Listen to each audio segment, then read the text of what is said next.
Hi everybody, hope you're having a great day. This is Gary Glass once again, and we're continuing to read out of Napoleon Hill's 90 Days to a Positive Mental Attitude that was put together by Don Green, and it's just been a fabulous set of articles so far. And we're all the way up to day number 35. It's in the middle of the fifth week, when the fifth week is focused on putting teamwork together. And today's article is all about respect, and it's titled A Little Respect. So let's hop in. It's amazing what you can accomplish as a manager if you can learn to control your ego and think about the needs of your employees. The following is the story of one executive who inspires people to highest levels of performance because he respects them. Not long ago, I attended an early morning meeting with a fellow I know who is the president of a Fortune 500 manufacturing company. He's enormously successful and has thousands of people working for him. But in meetings, he's the guy who pours the coffee for others. Good man. He doesn't expect to be treated like royalty. He also answers his own phone. I know that in some circles it's fashionable these days for a CEO to pick up his own phone occasionally to let the little people know that he's a regular guy too. But this guy, he does it on a regular basis. His friends and associates know that if they need to reach him, they can always find him in the office early in the morning. He starts work at about 6:30 a.m. and if he's in, he picks up the phone. On this particular day, though, he surprised me yet again with his unfailing courtesy and respect for others. When the phone rang at his secretary's desk, he walked over and answered her phone. Not only did he answer the call, he took a message for her, explaining to the caller that she wasn't in yet.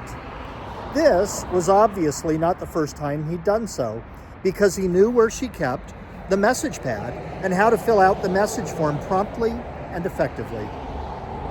As he politely took the message, I couldn't help but wonder what the caller would think if he or she knew that it was the big boss of the company on the line. Does this kind of behavior impress others? Well, I can tell you that it certainly impressed me. Me too, personally. Me, Gary.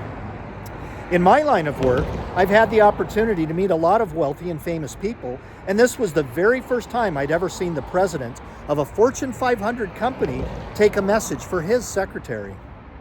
It certainly hasn't diminished the respect his people have for him either. His consideration for others has made his employees tremendously loyal to him. When he took over the company, it was losing money, and some industry analysts speculated openly about whether the company would declare bankruptcy or not. A couple of years later, the company is not only back in the black, it is well on its way to record earnings, and its common stock is one of the best performers in its industry.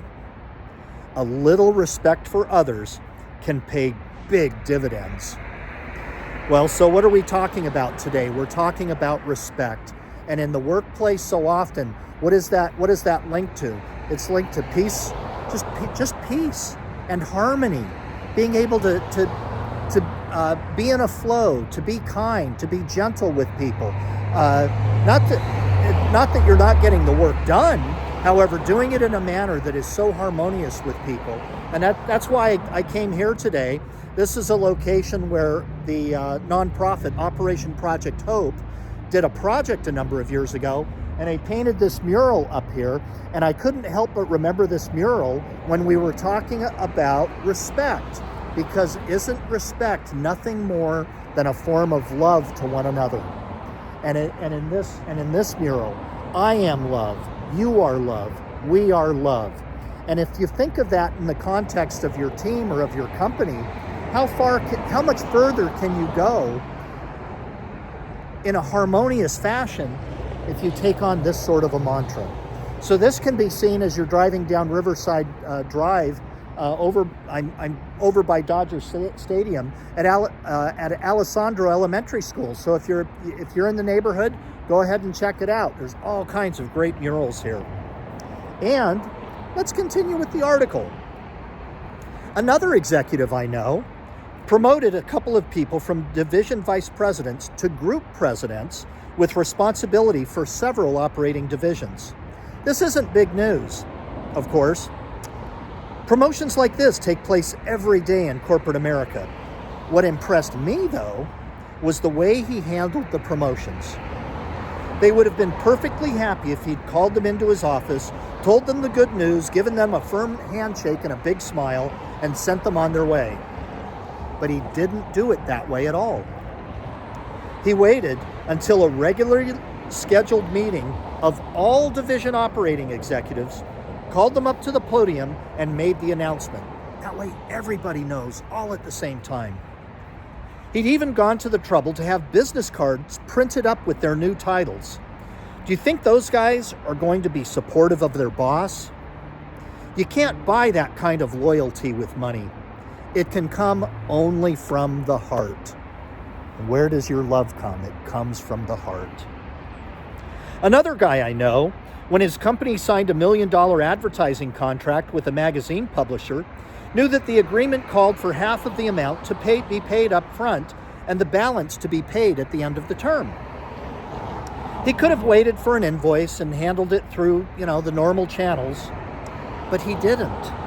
He had a check issued for $500,000 and took it to the celebrity luncheon where the contract would be signed. As soon as the papers were inked, he presented the check to the ad salesman while all of the salesman's bosses looked on. Can you imagine if it was one of them big old golf checks? It would have been something. And even just having that $500,000, $500,000 check, here you go. We want you. Here. You think those guys are going to get service? Oh my gosh. When there is a choice of preferential placement of advertising, what company do you think will be at the top mind of the magazine? We all know there's a right way and a wrong way to do things, but when you do the right thing with style, with grace, and a little bit of respect, you make a lasting impression on those who are important to you, and you buy a whole lot more for your money. There's a chapter in this book called The Science of Getting Rich by Wallace D. Wallace. And there's a whole chapter on there's a great chapter on gratitude. There's a great chapter on getting what you want, and there's a great chapter on the impression of increase. And that's exactly what we read about here. It didn't cost them any extra money to hand the check over to them on day 1 instead of day 3. It's all in the same fiscal month. It didn't cost them any additional money to present that check in front of all of the sales executives on that team. And look what a great harmonious relationship that would develop.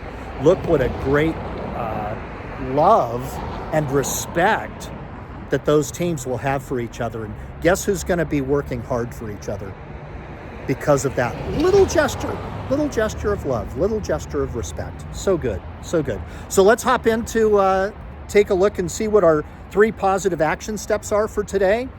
The first bullet, treat everybody in the company, those below you as well as those above, with common courtesy. Just be kind. How would you want to treat your mom? How would you want to treat your grandma? Treat everyone that way.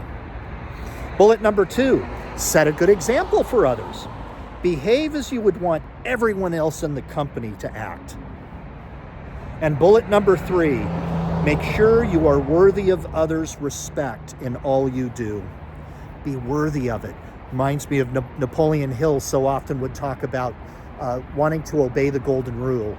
Do unto others as they would want them to be done unto them. Actually, that's the platinum rule. Golden rule, do unto others as you would want to be treated.